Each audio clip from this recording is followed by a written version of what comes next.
Welcome to Analyst Talk with Jason Elder. It's like coffee with an analyst, or it could be whiskey with an analyst reading a spreadsheet, linking crime events, identifying a series, and getting the latest scoop on association news and training. So please don't beat that analyst and join us as we define the law enforcement analysis profession one episode at a time. Thank you for joining me. I hope many aspects of your life are progressing. My name is Jason Elder, and today our guest has 18 years of law enforcement analysis experience. He went from an intern to crime analyst to now the Central Intelligence Director at the City of Schenectady PD.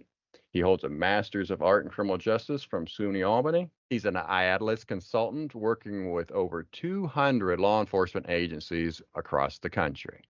Please welcome Matt Douglas. Matt, how are we doing? Thank you, Jason. Doing well. Glad to be here, part of the show. Looking forward to it. All right. So we have someone to thank for this appearance on your episode because somebody named names, and that was Dr. Nathan Meehan, who I had on the show a couple weeks ago. So he suggested that you have gone above and beyond the work that he did and that I should have you on the show. A blast from the past. It's good to seeing that Nate's doing well. And yeah, we definitely have a good history together and we've kept in touch throughout the years. All right. So let's get started here. How did you discover the law enforcement analysis profession? Yeah, sure. So I originally graduated, came out of high school, and then went into going into college. And I knew that I wanted to get into criminal justice, and I didn't exactly know what I wanted to do. So I earned my associate's degree, and then I said, you know what, let me take it a step further. And then I went to the U Albany College and earned my bachelor's. And I still wasn't really sure where I wanted to go at that point. So I started working on my master's. And as I was working on my master's, I remember it was a Thursday evening. It was around 5 or 6 o'clock at night. And I went to a job seminar. Right there, located on the campus, and there were not many people in the room. I'll say that for sure. I would say, luckily, if like 18 people, and it was a large, large stadium type of format. As I was there, learning about different types of careers and different options out there, everything from the FBI to local municipalities, from parole, probation, I started to take some notes, and I looked over and I saw Nathan Meehan, who was one of my instructors for the introduction class to criminal justice. And he obviously took note of me in class, and then he saw that I was there, and he came over and basically sparked up a conversation and said, hey, would you be interested in an internship with the Schenectady Police Department as a crime analyst? And at that point, I was like, absolutely, because I always looked for different opportunities to get practical experience, because even then I knew how valuable the practical experience is, in addition to, of course, your college degree. And that's really where it started. And then sure enough, soon after, I enrolled in an internship class that was required from the college itself, which is a 3-credit course. And then also started the internship with the police department and learned quite a bit. And we can get into that story as it comes. Well, there's a lot to be said about being a go-getter. And I'm envisioning if we had gone to college together, I would have been right with you in that scenario there, saw an opportunity and see what it was all about. And I think people underestimate just showing interest, how that can, and being a go-getter and just looking for opportunities, how that can pay dividends well down the road. Right. I mean, there's so many opportunities that are out there that people often kind of glance over.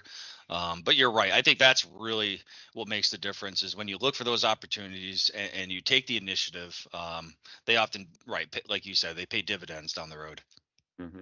So what did you do as an intern? So as I began, I didn't know, of course, like a lot of people probably even on the show, because I've been listening to some of the prior calls that you've had, and they don't even know what a crime analysis actually does. So sure enough, I did a little bit of my own research, which I usually do, and went to open search Google and said, hey, what's the role of a crime analyst? And then I kind of learned that there's like different types of tiers, from tactical analysis to administrative analysis and strategic analysis. So that was kind of like the baseline that I had. And the one primary thing that I kind of collected from all that research was really what we're trying to do is identify patterns and trends and utilize data to be more effective and efficient in how we were deploying our resources from a law enforcement standpoint. So that's generally what I was doing. Obviously, very, very early on, I didn't know how to do any of that, primarily for the first, I would even say a good year. I mean, you're just learning the systems. You've got your CAD and record management system. So you're figuring out how to pull that data and what types of software and applications are you going to use to kind of do your analysis. analysis. And if you're going to start mapping for spatial analysis, learning the programs there. So it's a lot of learning on different CAD and RMS systems, different programs and softwares, as well as different best tips for different types of analysis in itself. Yeah. Yeah. And so this takes you right into a crime analyst position. So again, you and I fall on similar paths. We interned, and then at the end of the internship, got offered a position with the same agency. Right. Yeah. It And worked. when you look back, it's 2007, 2008 time frame. You have established yourself there as a crime analyst, an actual position there at the police department. What sticks out to you in terms of what you remember, or things that you're proud of, or maybe some issues that you were able to work around? Yeah, sure. So, I mean, again, because I was so new, even that first year or two, I didn't Mhm. even know the hierarchy of the police department. So I had to learn all the different units, because when you think out as an outsider, what does a police department do? Now, you that they go and handle calls, but like that's patrol. And then you've got like Uh-huh. a youth aid bureau, and then you've got special investigations unit that deals with like narcotics, and then you got a detective division that does like the investigations, and you got internal affairs and outreach worker initiatives that are like, there are so many different units within a police department. You have to start to learn all those different things as an effective analyst, at least from my experience, because your goal is to help the whole organization. It's not just merely a patrol. So again, that was one of the things that I kind of learned early on is how that organizational hierarchy was working, the rank and file, if you will, and really who to go to get things done. Again, that took a good amount of time to have that understanding, but once I had that set, things started to kind of align and get into place. And that's really where I started getting some momentum on the products I was creating, because I was getting the feedback, and the feedback was essential from each of those different units to make sure that what I was producing is what they would want in order to do their operations on a more efficient basis. Yeah, You know? as I think back, I know one of the things I found annoying, and being a civilian working at a police department, and I know in terms of the academy, they drill this into officers' heads, but I always found it annoying that about addressing the particular rank of a person and whatnot, and being scolded the time that I referred to someone as a sergeant when they were a lieutenant or something, Yeah, right. something like that. Or I sent out an email and I didn't put the names in the right order in terms of the Yeah. hierarchy, right? And some people would care about that stuff. Yes, they do. Yeah, they do. You're right. I learned that as well.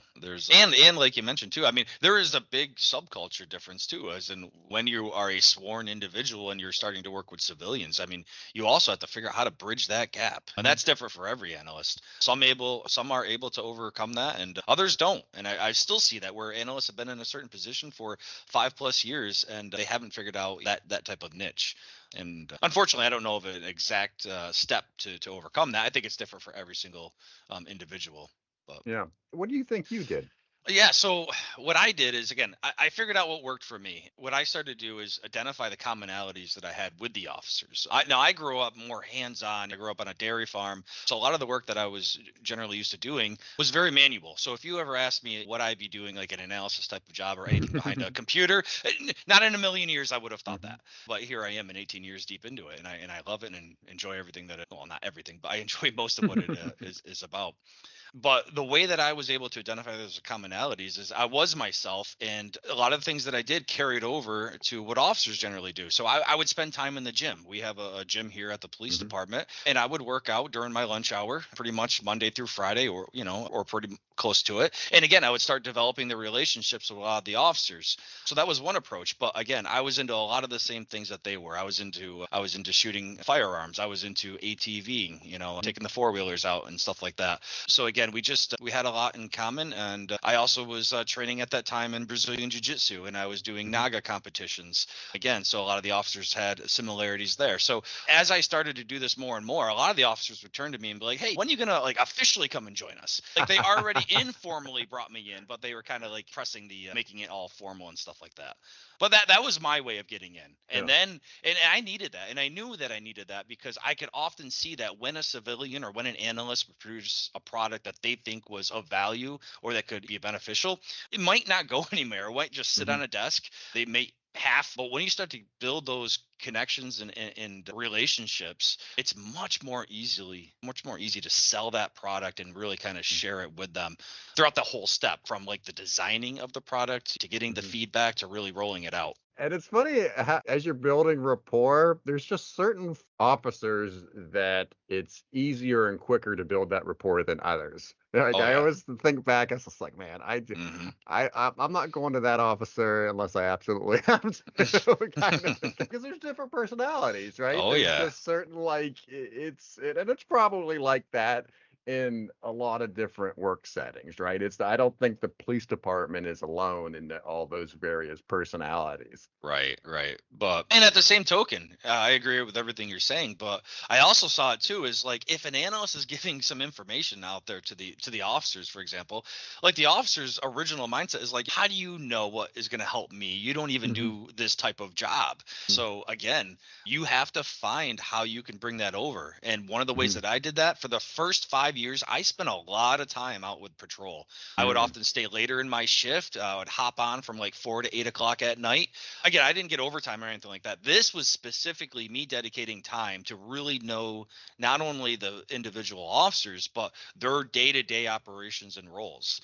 So again, getting that field experience from their eyes worked out in a variety of ways. Being available for roll calls, going on ride-alongs, Yep. those are helpful too. Not only for what you learned, but as you mentioned, just being sane and getting rapport with the officers. Correct. Yeah. So as you're in the same department, you're working your way up, you get promoted to senior crime analyst, and then eventually, as I mentioned, you're now you're the Central Intelligence Director. And so talk a little bit about transitioning from the analyst to being a manager to being a leader of some of your coworkers, former coworkers, I should say, right? Right. Yeah. So as I managed to kind of fight my way through becoming an intern and then getting promoted, if you will, or getting a job as a crime analyst, I would say one of the biggest changes is when Nathan Meehan, who was my predecessor and kind of taught me a lot of the, best practices in that good 4 years, I would say, because he was there primarily from 06 to I think 2010 is when he left for another position. And when I took over that particular role, that's kind of where I really put myself out there even further. I started to think, like, how can I now develop different products and information that would really enhance utilizing our data? And that's where I started to do a lot of time, different trainings, even on my own accord, not even formal trainings, but really seeing what's out there and then adopting different best practices for our city. And really what happened as I started to build this rapport and build these products that really showed value, not just for the PD, but for the entire city, it started to take notice from higher elected officials like the mayor, different commissioners, chief of police, and so forth. And because that started to take off, I was able to then bring on another analyst to support this type of work. And as I kept doing this, it expanded. I mean, not to a great number, but now we have three full-time analysts that basically started from kind of me doing this type of work. And then that kind of developed into our central intelligence unit, where we tap into all the different technologies and the cameras and the different types of analysis, from, like I mentioned before, from the tactical to the administrative to the strategic.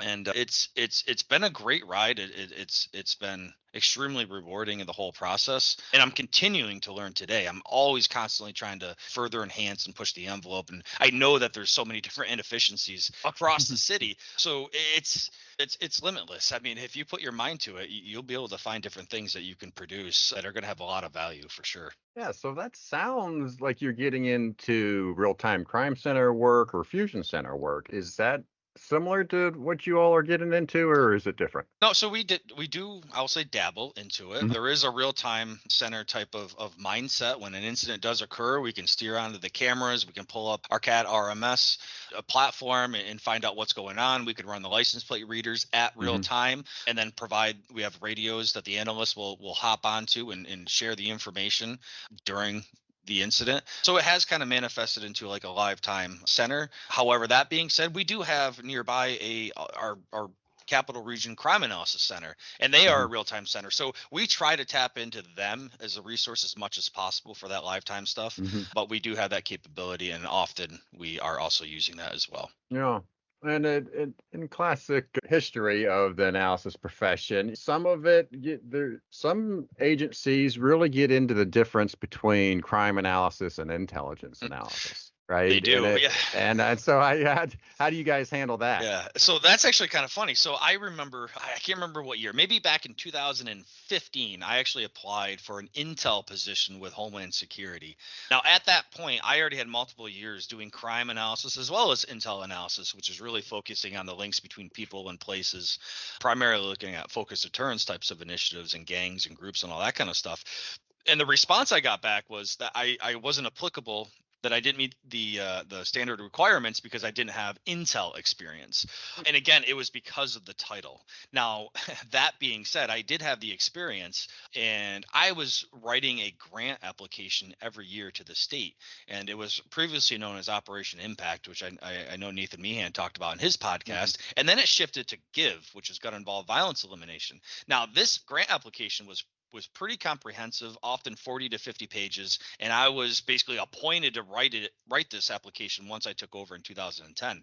And I really learned the power of the pen. And where I'm getting to this is that I started to write my own job description into that grant, which was approved by internally our police department and to the state. So I started to adopt specifically written intel as a part of my job description and kind of started to bridge that gap. Again, thinking long term, but these are all the types of things that you got to think about for marketing for yourself, making sure that the work that you're doing also kind of mirrors your job title in itself. Yeah. Now, that being said, you did ask how we handle that. We do currently have just crime analysts like on our city books for a budget line, but without a doubt, it's not crime. They're not really crime analysts. I really kind of disagree with that whole title. And they're not just intel analysts. They analyze everything from traffic crashes to staffing levels to, yes, crime, but that's just like a tiny piece of it. They're analyzing different data from all different sources, so we don't really discuss it too often, but when it does come up, we do kind of understand that it's much broader than the actual defined role as a crime analyst.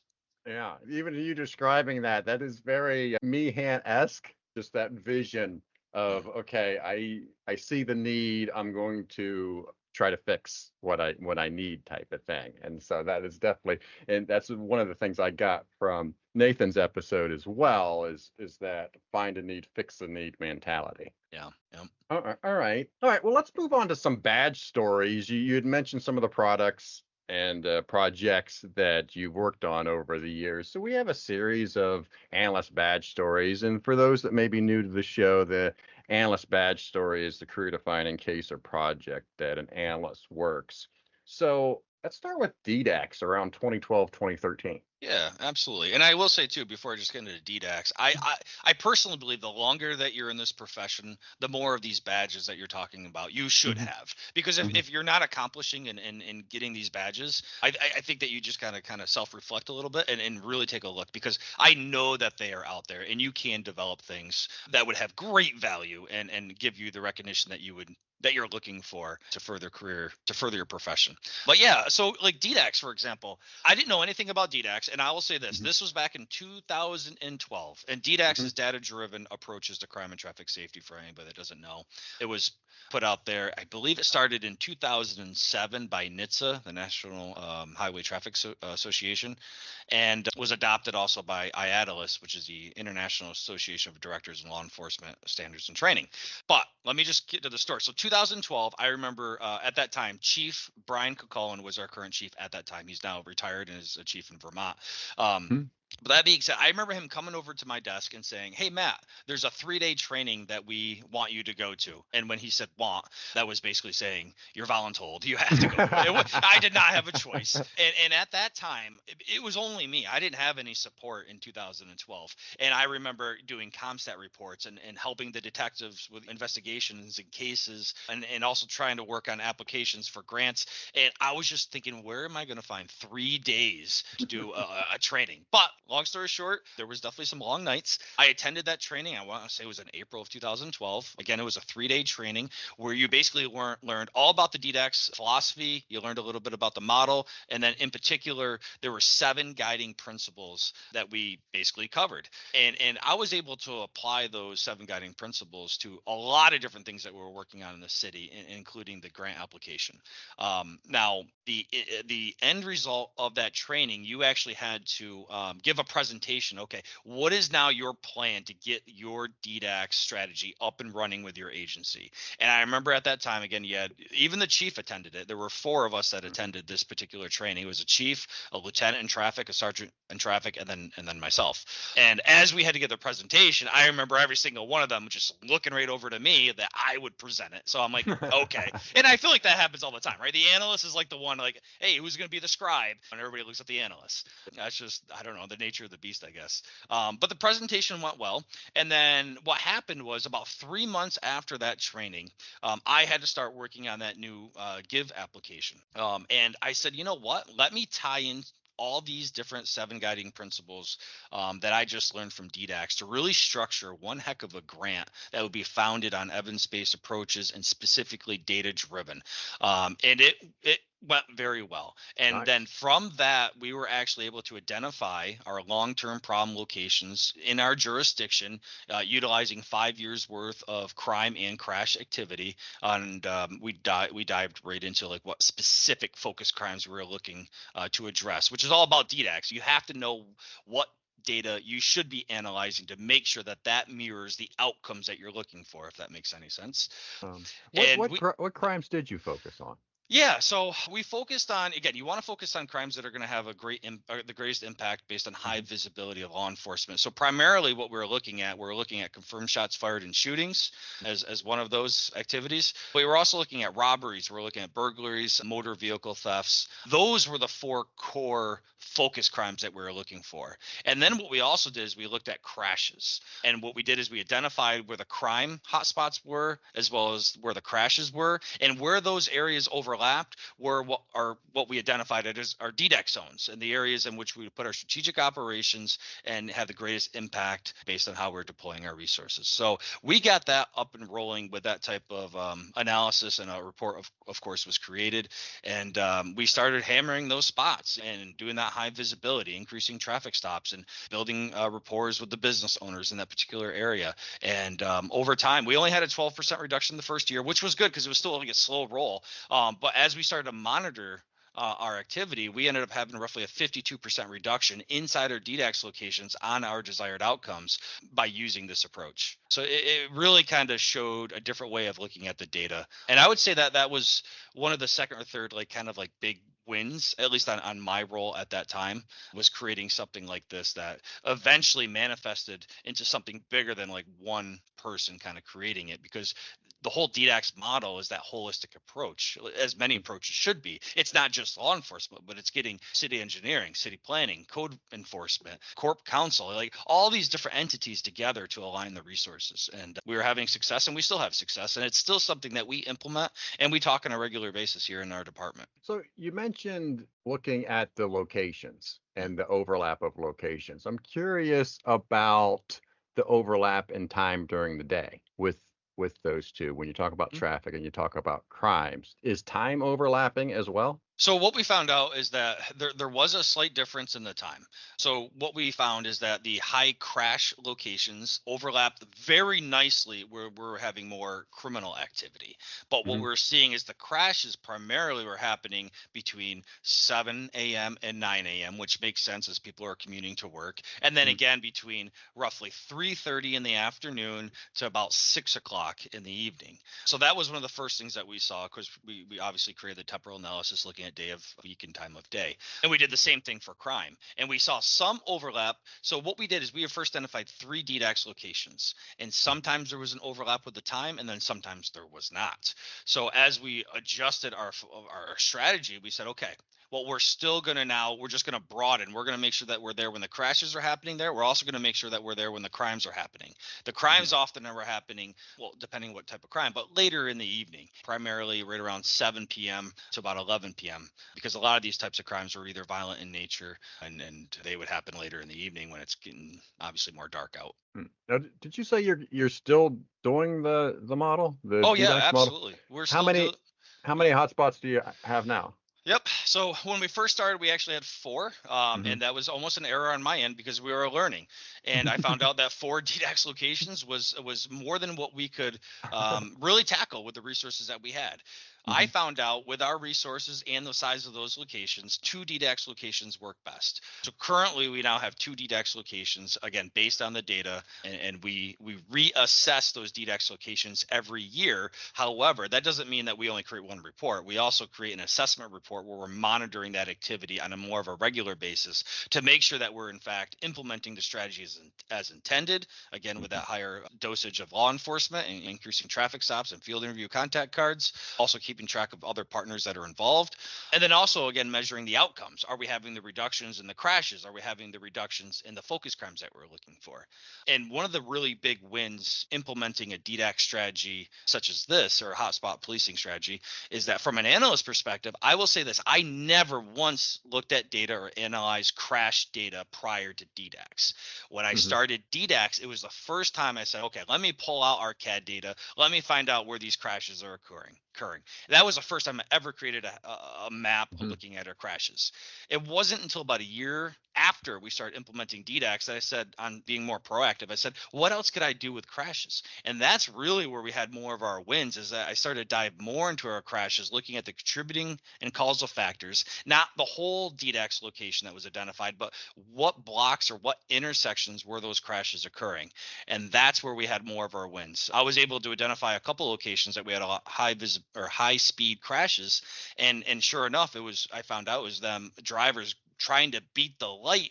And I started to share this report, but I was thinking, why is it this one particular intersection compared to the others? Well, what we found out was that utility light was set at the minimal change between red, yellow, and green. So there wasn't much time before it would flip. So as one side was turning yellow, they would try to beat it, and then as it would turn red, the other side would almost instantly turn green. So we got our engineering department down and got involved, and they went out and they adjusted it. It took them about 30 minutes, and from that, we had over a 50% reduction in crashes at that intersection. Again, now that never would have been identified, never would have been found unless we started to analyze the data. And we had some other couple of wins very similar to that, looking at like line of sight and shrubs that were in the way. And again, that all came from the analysis. Yeah, I that's not the first time I heard that about the light transition, and it amazes me that that's I don't know, maybe it's one of those things that as they're planning traffic lights and whatnot, no one get tasked with that in terms of safety, but it is weird when you think about it. It's like, well, wait a minute, you didn't think about this, about the instant transition between lights? Yeah, that I can't answer. I don't know how Yeah. they do their thing or how they set it up. Yeah. But I even remember working on these reports and doing the crash analysis, and sometimes officers would come up and they would see me working on crash data, and they're like, "Why are you spending your time on that?" Because crash data is not considered like sexy or interesting, like when you're looking at crime. And then I would bring up and I would ask, "Do you enjoy going to crash cases or calls?" And they'd be like, "No, of course not." Exactly. And then that would show them how the data has been improving certain locations. And once you make that change, whatever the contributing or causal factors are of the crashes, it doesn't just come back because you're addressing the problem. And by addressing the problem, I can now statistically show them how much time we've now saved by not having to go to those calls, because generally a call takes roughly 45 minutes on average from beginning to end to close a call regarding a crash.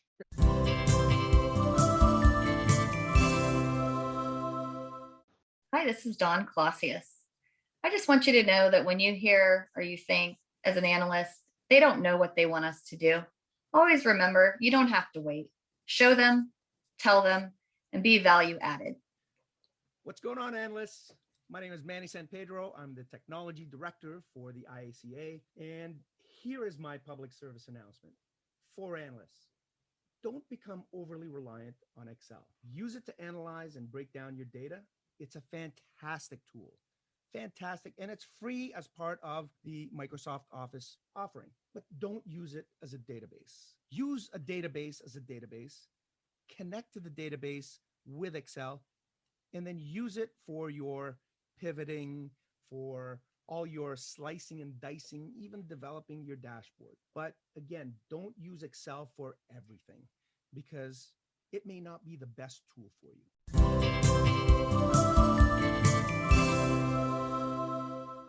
All right, let's move on to the STAR report 2016. Okay, yeah. So I remember going to another training and it was all about threshold analysis. And threshold analysis wasn't something that we generally were doing here at the police department. It just wasn't on my radar. Maybe I wasn't even exposed to it to the degree that I was during the training. And during this training, I learned about that whole normal range of fluctuation. I learned about statistical significance, the whole bell curve. And I said, So as I was sitting there working on a product, I was thinking, gosh, wouldn't it be nice if I could create a product almost for myself that could be used for the department, but as a way to trigger to let me know when I should take a further look into specific crimes. All right. Because again, I was struggling with trying to do so much different tasks and projects. I had to figure out a way, how do I prioritize? So what I did is I created the STAR report, which I tried to create a creative acronym, but it meant Schenectady's Tactical Analysis Report. And from there, it literally looked at every single part 1 crime category by month. And I would have a normal range of fluctuation based on statistical significance, looking at 2 standard deviations away from the mean. So all the equations were basically plugged in the Excel format. Sure enough, it took me probably a week to create, but what it did, then it was all color coded and you had your line charts, and it would basically show you when your crimes for that particular month started to become higher than what you normally expect. And when it broke that threshold, that was almost like an alarm that went off, like, hey, for 5 years, our normal range of fluctuation of robberies is supposed to be this, and it'd be a line, it's supposed to be like a certain range by month. And when that exceeded that threshold, it's like, whoa, all right, let's take a dive into that. Let's start mapping these out. Are they clustering in certain locations? Do we know who the suspects are? Is it particular victims that are being targeted? And that's when it would basically be that triggering event where I just kind of go full force and do a comprehensive analysis and create a product, a report, a bulletin, share it during a command staff meeting or something like that. Yeah.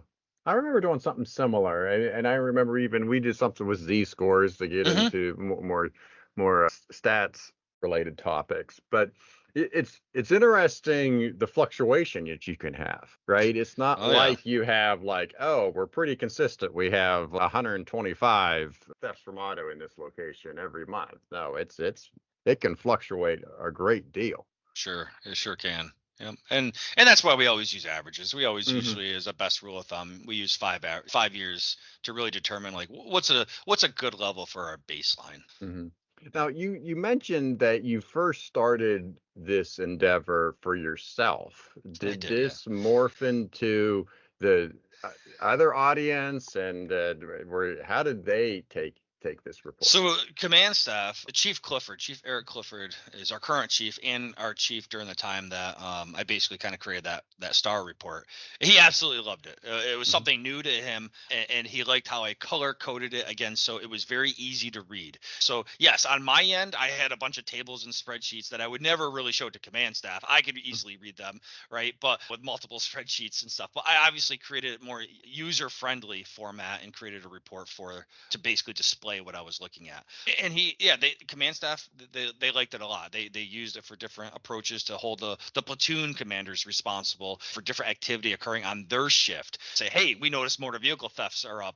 What are you doing about this if you are doing something about it? And if you're not doing something about it, you better start to do something about it, because the data is showing that it's now a concern, And sure enough, now as an analyst, you're thinking, well, maybe that gets you a little bit jammed up with like the platoon commanders, because you're now a product is kind of like maybe shining them up and they got to prepare. So again, I took all that into consideration. And again, having those relationships is extremely important. So what I did is I would share this information with those platoon commanders prior to even, sending it up to the command staff. So, hey, just let you guys know, I'm putting this report out. This is what's going on. This is what's kind of elevated. And this is a product that I put together to further look at it.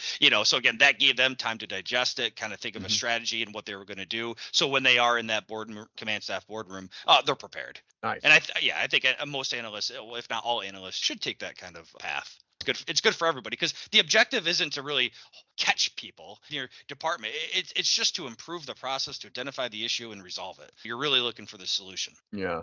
As you think about with this threshold, was there ever a time that something really odd happened, or is something that you remember as a particular event? I mean, I do. We actually had one that I took note of. We started to look at sexual offenses, and for some reason we had, again, it started to get flagged. It started to turn red on my color coding, which meant it would fall outside of the threshold.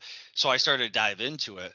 And what I found out is that there was a specific individual subject that was going around peeking through people's windows and even making entry and involving in sexual actions with individuals. A very bad situation. Now, what happened was, because I started to look at that data, it was an issue. I started to incorporate other sources of information, one of them being our field interview contact cards. And sure enough, I remember reviewing a field interview contact card where an officer stopped an individual that was a sexual offender in that particular area. And again, it was like 1:30 in the morning. And sure enough, now that was a lead. It ended up being that individual. So providing that information to the detectives ended up closing a lot of different cases and resolving some stuff.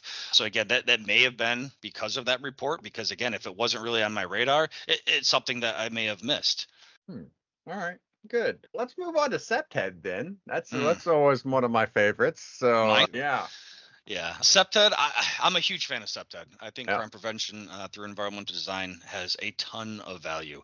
So we attended a training. Actually, there was a training that came, I think it was from NIJ here back in maybe 2016-ish, maybe 2015, somewhere in there. And again, a new concept to me. And I absolutely loved it, because DDACTS is great. But the thing about DDACTS too is that once you remove your resources from a hotspot location, often the activity will come back.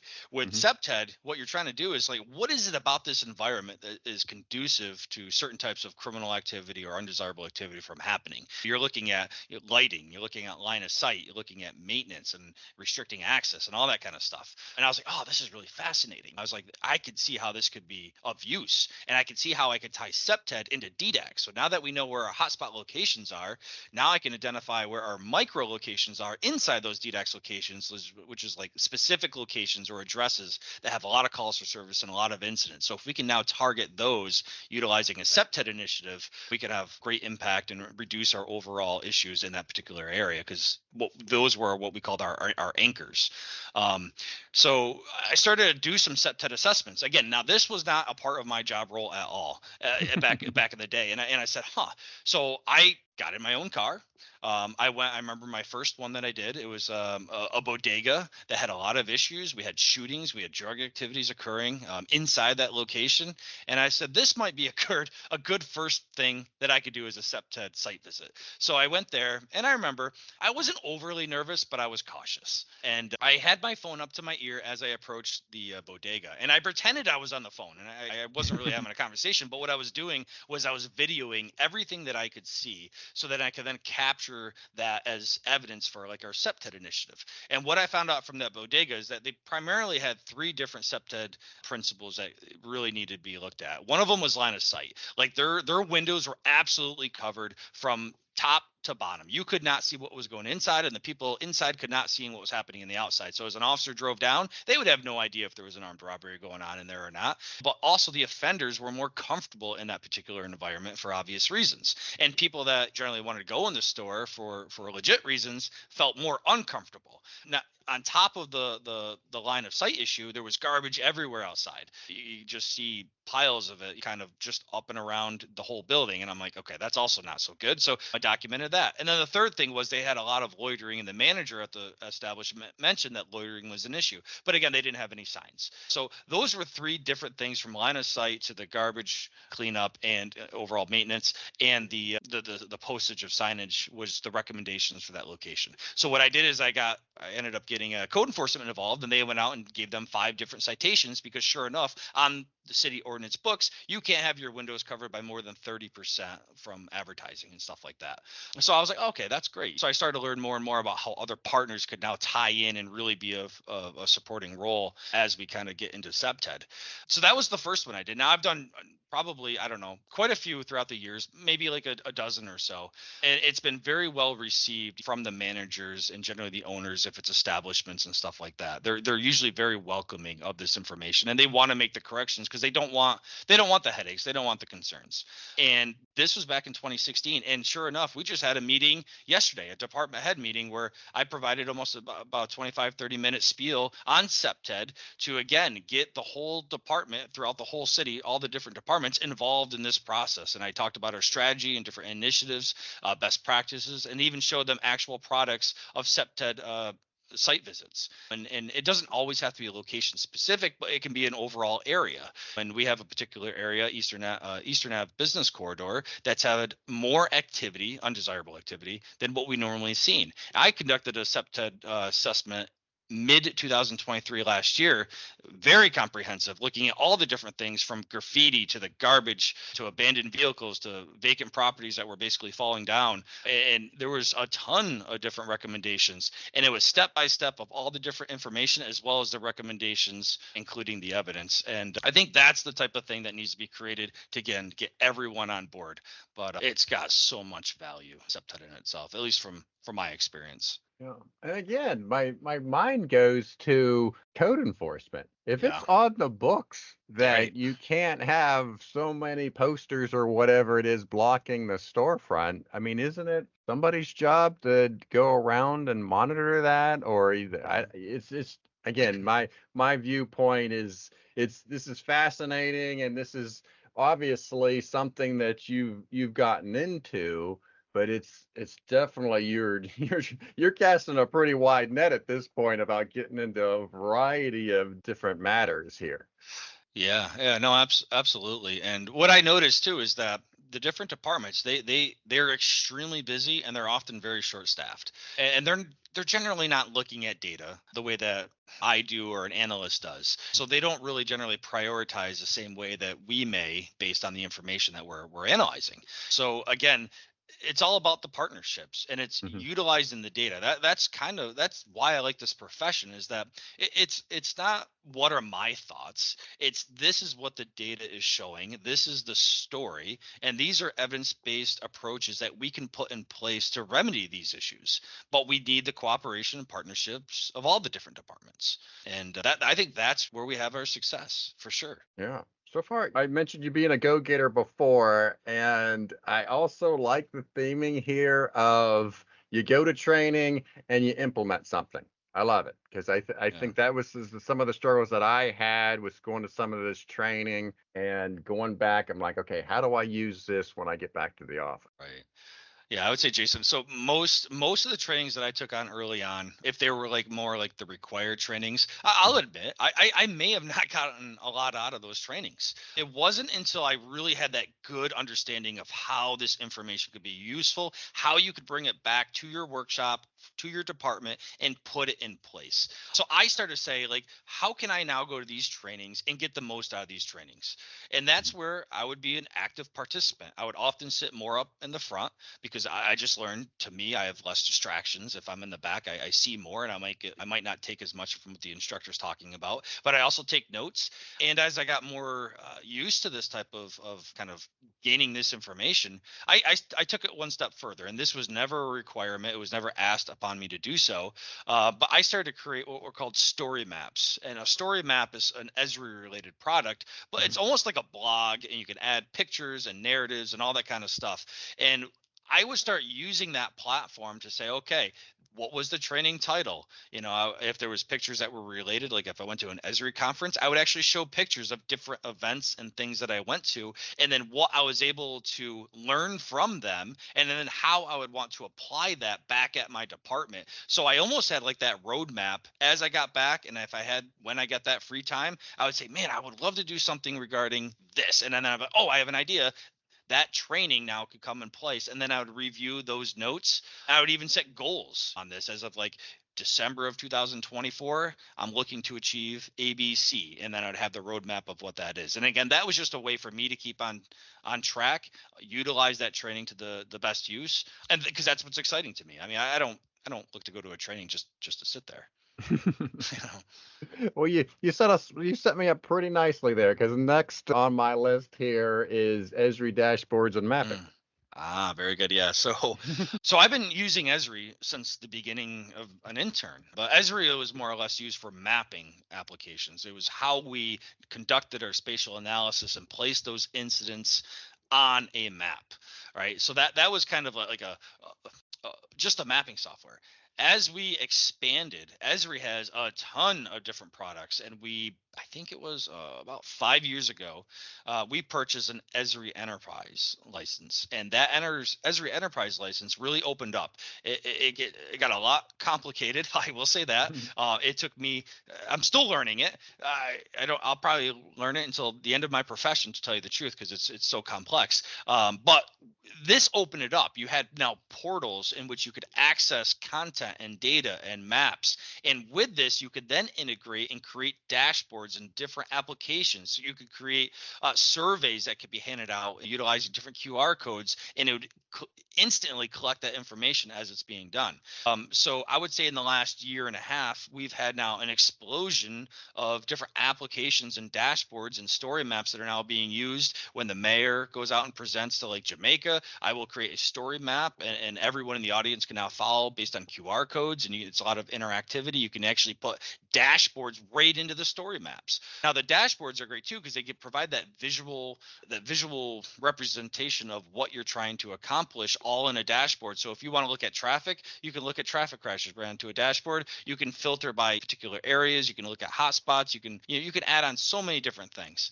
But one of the dashboards that really took off was really originally started from a report I created, which was a high call volume report, which was identifying short and long-term problems based on a citizen-initiated calls for service. It was basically identifying over 7 days, over 3 months, over 6 months, over a year, what are our top 25 locations that had the most amount of calls for service. I was then able to then create that into a dashboard where all department heads are now a part of that dashboard, and they can add information at that time, and we all can now see it. We can now see notes and what certain departments are now doing based on what we call a high needs location. And the dashboard is a great tool to basically collect different information, what the problems are, what our solutions and different things that we're putting in place, whether it be code enforcement, police department, and then different ways to monitor that. It's great. I just continue to learn more and more about it, because I don't see an end in the near future. I just see it further expanding. Yeah, no, the calls for service data is always interesting because you get a lot of hospitals, and then you always get Mrs. Murphy that calls once a week, or whoever. Everybody has a Mrs. Murphy, just calls and calls and calls and calls and calls. So I'm curious, how you mentioned the feedback and the ability to give and take there. How was you able to get past maybe some of that noise to really get to some actionable endeavors? And I love how you use that word actionable. So I think that is the primary mindset I think most, if not all, analysts should have, is that what you're trying to create is actionable. And the way that I overcome some of those challenges is, sure enough, like if you were going to map out your call data, your crime data, often you'll get the hospital, you get the police department showing up as a big red spot, because as people are walking into the lobby and they want to make a report, the sergeant or the reporting officer would put the address of the police department, and then boom, now you got a big hotspot. And sure enough, that's one thing that an analyst should do, is that's a data collection concern and an issue that can often be handled through training and a review process. And sure enough, that our police department was no exception. It was a hot spot. And in the last 3 years, we really have took a lot of attention with the training on that. And we've monitored those calls for service and reported incidents out to PD. And they went down about 60% because we're correcting that problem. So one of the ways that we overcame it was by identifying what those challenges are. And if it's a data collection issue, what can we do to address it, which in our case was training. Other cases, if we can't really come up with a solution, such as like the hospital, I will often remove it as a part of the analysis and kind of treat it separately, because a lot of the actual incidents aren't happening at the hospital, of course. It's just where the report is being taken. So again, it does come down to a little bit of a training, but that one's been a little bit more difficult to kind of address, but also it wasn't as big of a problem as like our police department was. Now, for example, if we have a certain individual that has a lot of different calls for service, we try to do proactive stuff too. And one of those individuals that we recently had identified as a lot of calls for service. I mean, they actually, unfortunately, they had a lot of mental health concerns that and issues that were not being addressed or handled. So what we were able to do is provide that individual with an outreach patient program. And sure enough, those calls just went basically down to zero because they were now getting the services and treatment that they needed.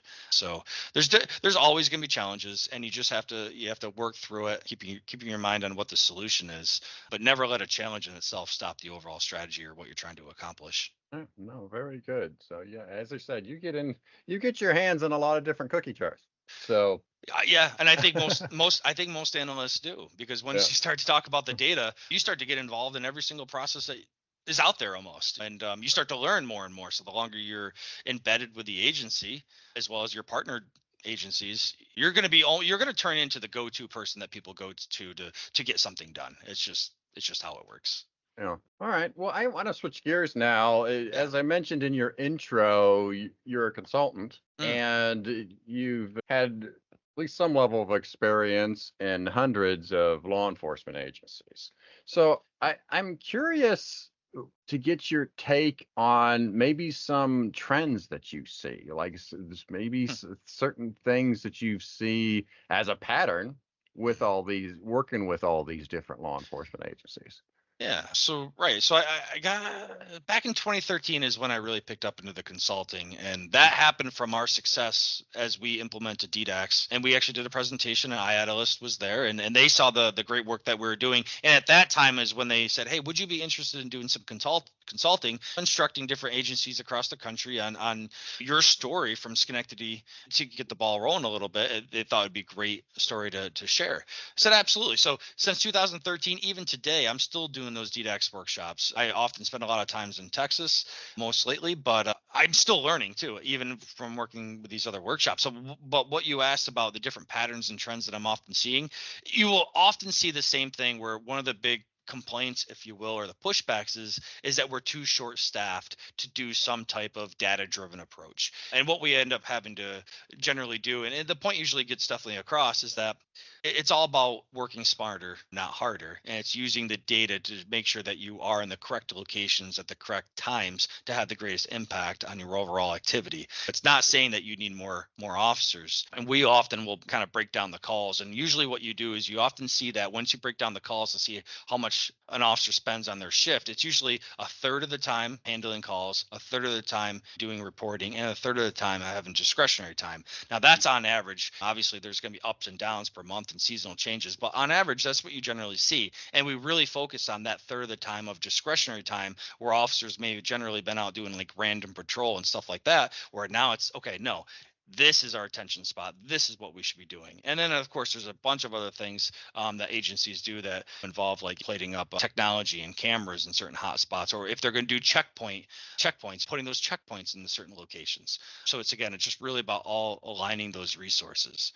The other pattern that I often see too is that I'm actually kind of often surprised that how many agencies really don't utilize their data to the best of their ability. And it's often not because they don't want to, it's just that they don't know the capabilities. They don't maybe even know how to extract their data. A lot of agencies that are smaller to mid-size, they don't even have an analyst. So you often have like maybe the chief secretary trying to do that type of role. So what you're going to get is not really analysis, but you're going to get like maybe like some kind of statistical report looking at overall just numbers, but they're not trying to, of course, connect the dots and look at the underlying issues. I would say those are the two primary big patterns that I often see looking at different departments throughout the country.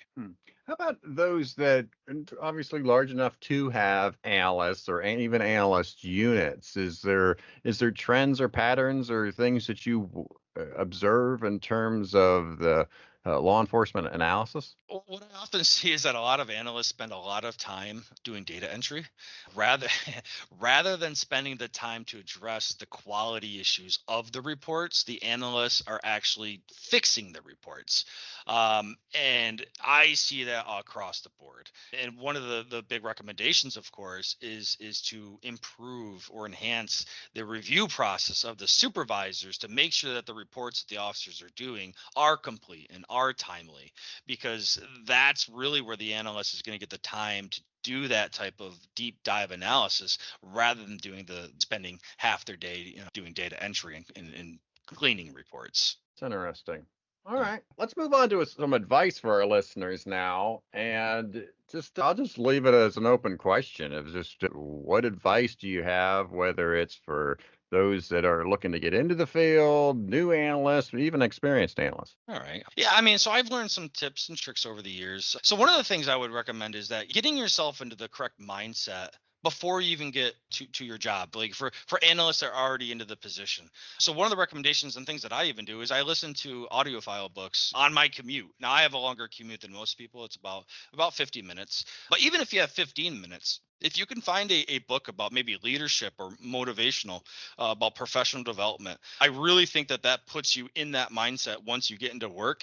You're already focused and kind of ready for the day. That's something that I've been doing now for about 2 years, and I found that it's really kind of it put me in that gear where I'm in work mode and I'm looking now to innovate and create new things. So that would be one suggestion.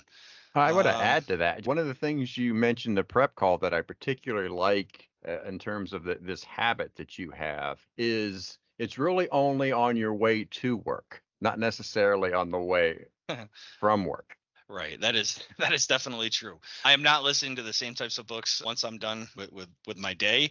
I'm more than looking to kind of relax and just maybe enjoy other parts of life that I think it's also very important to be balanced from your personal life to your professional life. So I think the more experiences that you can have, in particular, obviously ones that are favorable and positive, I think the better it just makes you overall as a person, and that kind of turns into your how you conduct your work as well. All right, Yeah. good. I'm sorry I cut you off there, so continue. So I would also add too is that analysts are trying to get into the field, because obviously it's a little bit different than someone that's already been in the field for numerous years.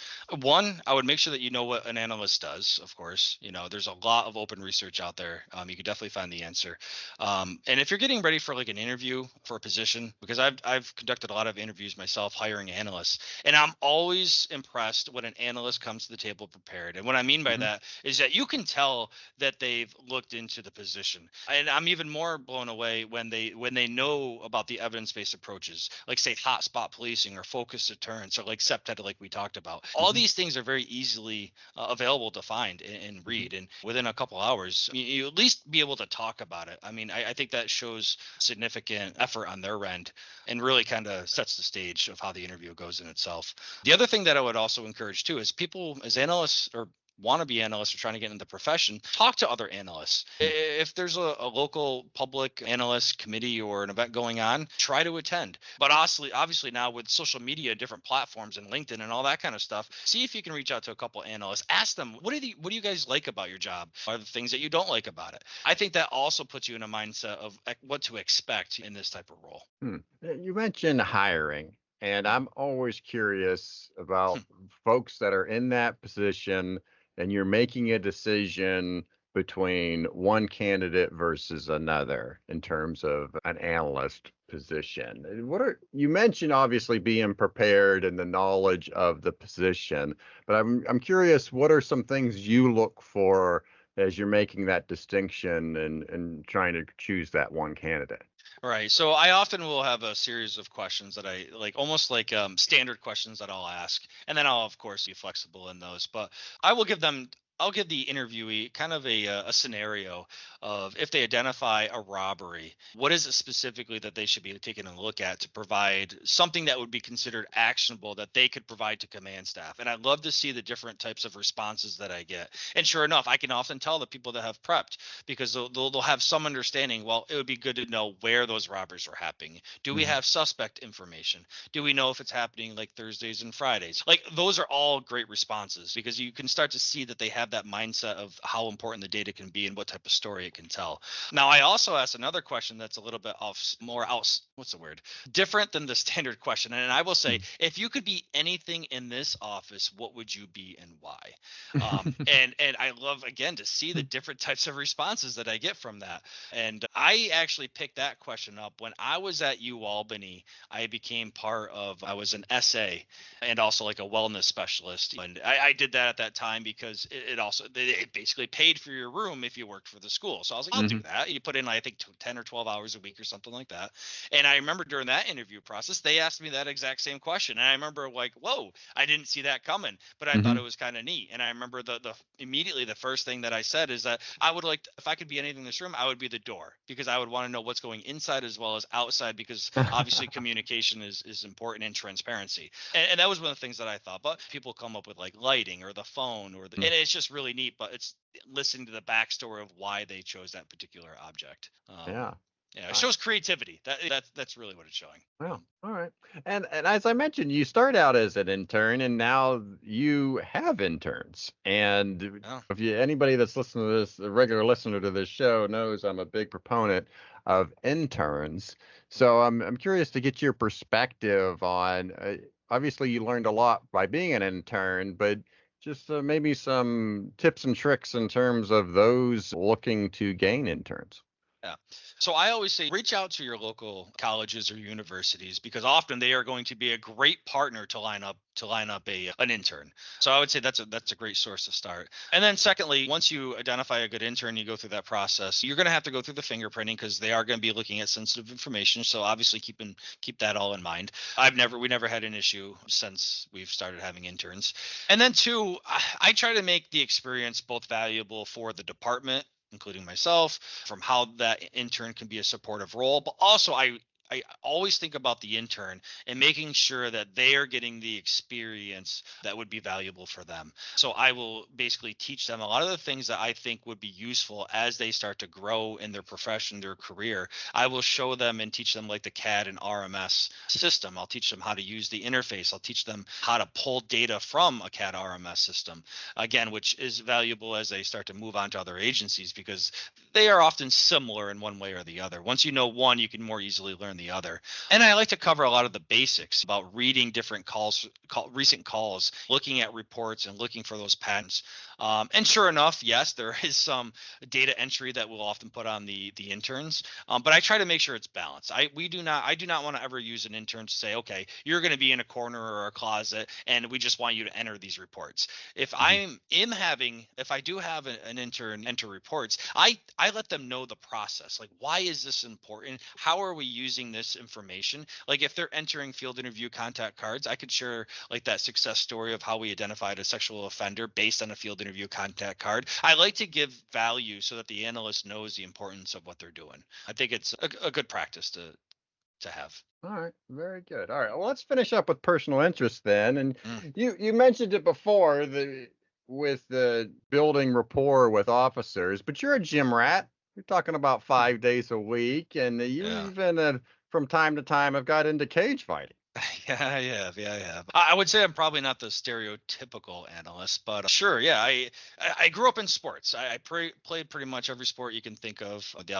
Maybe with the exception of basketball, because I'm vertically challenged. But I played baseball, football, hockey. I was into skiing. I was into bowling. I went into college and I said, hey, let me try something new. So I tried the crew team. I thought that would be nice, relaxing on the water. Holy smokes, was that tough. The workouts were intense. You had to get up early. You're often in shorts. You're cold. You're going in the mud. But loved it. I just liked the experience of learning things that are new. So I can relate to other people that do it. But that being said, yeah, then I got into Brazilian Jiu-Jitsu. It was good for the body. It's good to keep moving. I think it kind of keeps you young, keeps you sharp. I think the body is very well connected to the brain, and I've continually worked out probably since, holy smokes, 2000 I've been working out, and I think the longest I've ever taken off was a week, and that was when I was sick. So I do maintain and keep working out. And then as I was doing Brazilian Jiu-Jitsu, I was introduced into like the cage fighting and the strategies of combat. And I wasn't into it because I wanted to get hurt or that I wanted to hurt someone else. I really like the strategy and the different facets of mixed martial arts, where you've got boxing, you've got kickboxing, you've got the ground game, you've got the striking game, you've got the cardio and all this kind of stuff. It was really fascinating as it kind of all comes together. And so, yeah, I experimented with that. I did some cage fighting. I think it was my last one was back in October of 2014. But again, I enjoyed the experience, and very similar to chess. Like I I enjoy chess. I like to play chess very often, and it's because of the strategy and the different mechanisms in place. It's interesting to me. Yeah. No, you obviously have an appetite to learn, right? And that's some of the things that I've seen throughout your career. There is that appetite to try to create new things. I would like to say so. There's pros and cons to all of that. I think that I think that I lot. Yeah, I think a lot, if that makes any sense. So I'm always generally going, and one of the concerns I have is that I have a hard time slowing down. Like and reading certain books and trying to become more balanced, I try to make sure that I can be in the moment as well. And that's often more difficult for me because as I'm trying to be in the moment or relaxing, say on a hammock, enjoying the sun, I have a hard time not thinking about all the other things that I could be doing. It's hard for my brain to slow down, but I am working on it. And my wife is into yoga. She's a yoga instructor and has been for many years. So I partake in some of her yoga classes, and that kind of helps me just kind of keep a little bit balanced and just kind of slow down, if you will. But yeah, it's been good. It's hard to turn it off. I remember we went on a cruise a couple years ago, and I got mad at myself because I was sitting there thinking about what task I had to do the following week. Right. It's tough. That's just how my mind works. I'm thinking about, okay, what's next? What do I have to? What are the 50 things that I have to make that I have to do something about in this coming week? And that's just something that I've developed over time, is just planning the week ahead. And so it's tough once you get into that habit to just shut it off and just enjoy the now. Right. It is tough, but I think it's extremely important too. So that's something that I constantly work on because I know it's a weak point of mine, if you will. Yeah. All right. Very good. Well, our last segment of the show is Words to the World. This is where you can promote any idea that you wish. Matt, what are your words to the world? So words to the world. I guess like having 18 years in the field, I would say one of the biggest things is just, it may sound a little cheesy, but be kind. Recognize the work of the people that you're working with. And when they put that extra effort in, I think it's important to really recognize that type of effort and even share it with others. I often find too is that with my analysts, when they do good work, I will give them that recognition, but I also find too, by sharing their work with other people in the department and recognizing their work to other individuals eventually gets back to them. And then that's almost like a force multiplier because they kind of pick up on that vibe and the energy. So that's one thing that I would kind of keep in mind. In addition, making sure that you're focusing on the solutions. You don't get too stuck on different challenges. But challenges are going to arise and you're going to identify those and you're going to have to figure out ways to overcome those challenges. But don't let that kind of get you stuck. And one of maybe the last things I would say is that be thankful for those that have helped you get to where you are. Like me in particular, I'm very thankful for my wife. There's been many nights where I've slept on the couch here at the police department in the basement because I'm working on projects and I'll sleep an hour in order to make things work. She's been very supportive of that. I try obviously to limit that when need be, but it's important and she's really helped me a lot in that aspect. And then I would also even all the experience that I've had with sports and kind of who I am as a person and how I look at relationships. I really kind of come back at my mother, Nancy Douglas, and just her interactions with people. She was very bubbly, and I could just pick up even at an early age of how important the relationships were as you have those with people. And I kind of bring that right back to the act of kindness. I think if you put out that kindness and you look for the positive and you reflect that back out there to the universe, if you will, it comes back in dividends, and it puts you in that healthy mindset to keep plugging away. Very good. Well, I leave every guest with you've given me just enough to talk bad about you later. Okay. Very good. But I do appreciate you being on the show, Matt. Thank you so much, and you be safe. I appreciate it, Jason. Thank you so much. Thank you for making it to the end of another episode of Analyst Talk with Jason Elder. You can show your support by sharing this and other episodes found on our website at www.leapodcasts.com. If you have a topic you would like us to cover or have a suggestion for our next guest, please send us an email at leapodcasts@gmail.com. Till next time, analysts, keep talking.